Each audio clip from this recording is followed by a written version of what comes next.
depan sikit. In the name of Allah, the most gracious, the most merciful, praises to our Prophet Muhammad, peace be upon him. Assalamu alaikum wa rahmatullahi wa barakatuh. A very pleasant morning I bid to the honorable judges, popular timekeeper, and dear audience. Praise to Allah today for this opportunity to deliver a speech on what I would say a timeless topic to Muslims, not only in Malaysia but also around the globe. Time and tide wait for no man. Dear audience, this is a very familiar old English proverb to most of us that emphasizes the significance of time. According to Cambridge Online Dictionary, this proverb generally means that people cannot stop the passing of time and therefore should not delay it. Interestingly, has anyone here thought about why the English use the phrase time and tide? Time and tide are both uncontrollable. They can neither be stopped nor deflected in any way whatsoever. This proverb describes the true worth of time and warns us that we must not waste time. Instead, to utilize it to the fullest. Now, let us look at the reasons why time is important in the life of a Muslim. First and foremost, when we talk about time, it surely reminds us of the Surah An-As, a short yet very significant surah. It is extremely important that every time they say apart, they will recite the surah and exchange their salam, which is similarly to what we practice before we end a ceremony or any event nowadays. Bismillahirrahmanirrahim. Wal-as.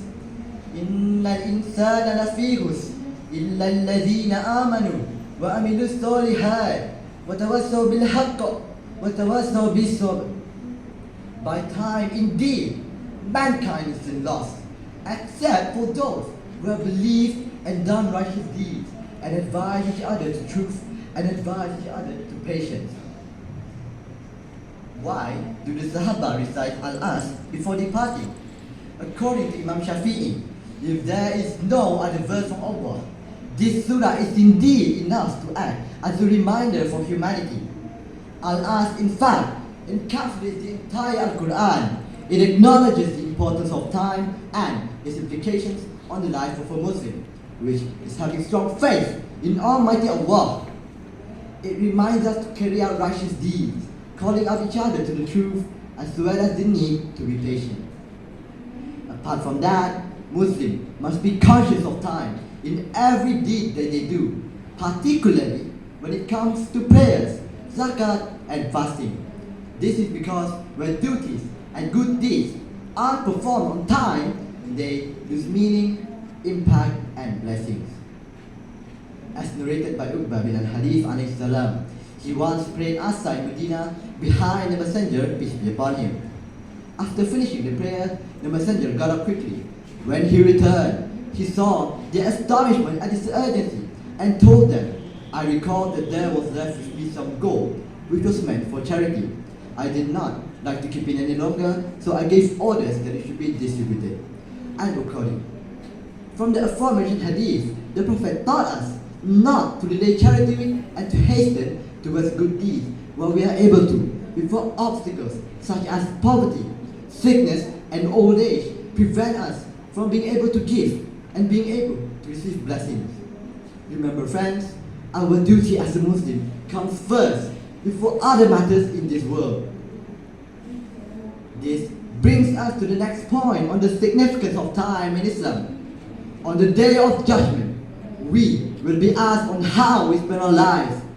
It was narrated in Jami' al-Tirmidhi that the Prophet ﷺ said, لا تزول قدم عبد يوم القيامة حتى يسأل عن أربع عن ملكه فيما أفناه وعن جسده فيما أن أبلاه وعن علمه ماذا عمل فيه وعن ماله من أين كسبه وفيما أنفقه.